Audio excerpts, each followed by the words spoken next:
أعوذ بالله من الشيطان الرجيم.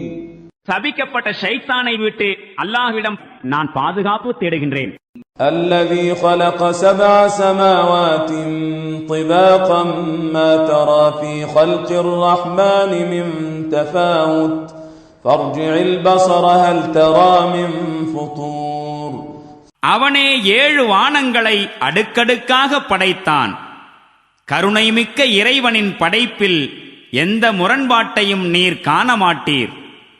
பிறகு திரும்பவும் பாரீர், எங்காவது பழுதுகளேதும் உமக்கு தென்படுகின்றதா? ثم ارجع البصر كرتين ينقلب إليك البصر خاسئا وهو حسير. மீண்டும் மீண்டும் பார்வையை செலுத்துவீர். உமது பார்வை தளர்வுற்று தோல்வியடைந்த நிலையில் திரும்பும்.